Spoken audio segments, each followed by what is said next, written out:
Hey, what's up?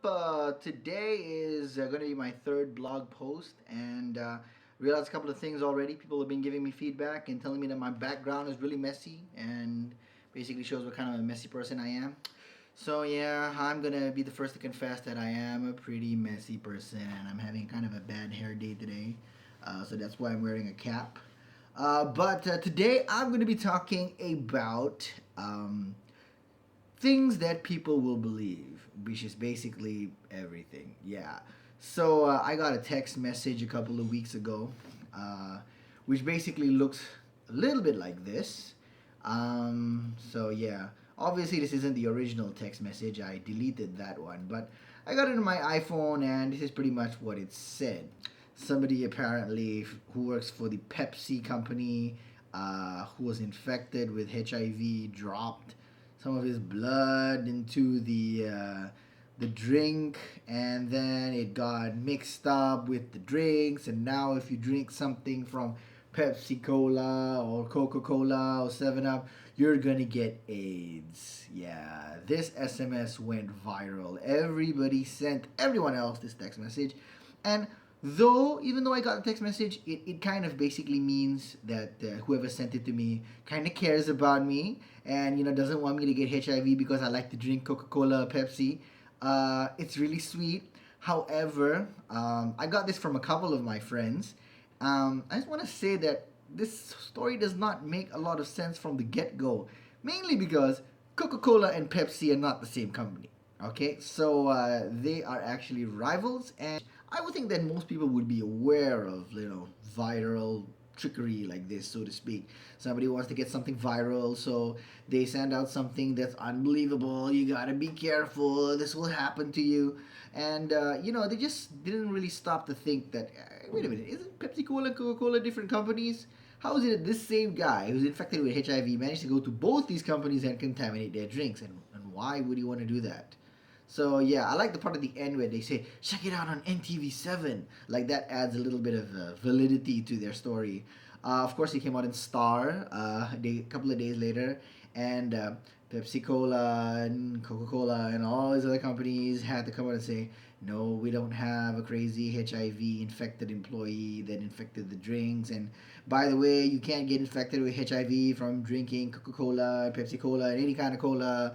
So yeah, people will believe anything. All it seems to me that all you need to do to get somebody to believe something is to just say it. Say it, and people will believe you. Nobody bothers checking facts. If it's something that's out there, if it's something that's unbelievable, people will just want to believe it just for the sake of drama. So it's actually kind of sad. So yeah, guys, check your facts before you start making weird accusations or sending out viral text messages like this. Again, I got this text from a lot of my friends who obviously care about me, and that's why they sent me this text message. So they're probably watching this and they're like, okay, Shaz, if the zombie apocalypse ever happens, I'm not going to tell you that there's zombies running around, because you're just going to say that I believe viral text messages. Well, you know what? If a zombie apocalypse comes around and I did not get that text message, I think I deserve it. I deserve to be turned into a zombie. So, yeah, okay, guys, thank you very much for caring, but need to check your facts next time.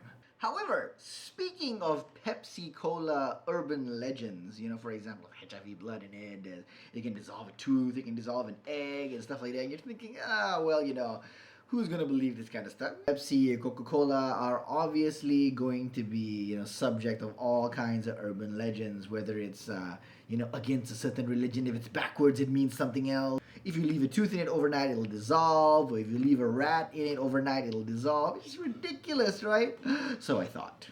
So yeah, apparently, okay, not somebody has accused, Pepsi Cola itself has actually said that if you leave a dead mouse in a can of Mountain Dew, it will dissolve.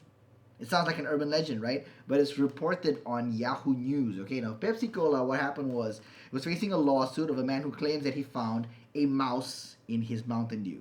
All right, so it's Mountain Dew mouse rhymes, and he says that it's disgusting, and what happened was he is actually suing Pepsi for the psychological damage or whatever. Who knows? He says he spat it out from the cola and it revealed a dead mouse. So the defense that Pepsi Cola has taken is they're saying that's impossible. There is no way you could have drank a dead mouse in your Mountain Dew, because if it was in your Mountain Dew, it would have dissolved. Case solved. What are you talking about, man? So yeah, I don't really know if that's a good thing, so basically they said the mouse would have dissolved in the soda had it had been in the can from the time of its bottling until the day the plaintiff drank it, according to record. It would have become a jelly-like substance, according to Pepsi, adds legalnewsline.com. Now, this is reported by Yahoo News, so I'm gonna go ahead and believe it. It's kind of alarming that Mountain Dew can actually dissolve or turn a dead mouse into some kind of jelly-like substance, because it kind of makes you wonder what else it can do, right? So yeah, maybe drinking colas aren't the best thing to do, not because it's full of HIV, but mainly because it could be full of dissolved rodents and yeah, it's high in sugar. So yeah, one of those two. Until next time, I'll be back for vlog number 3.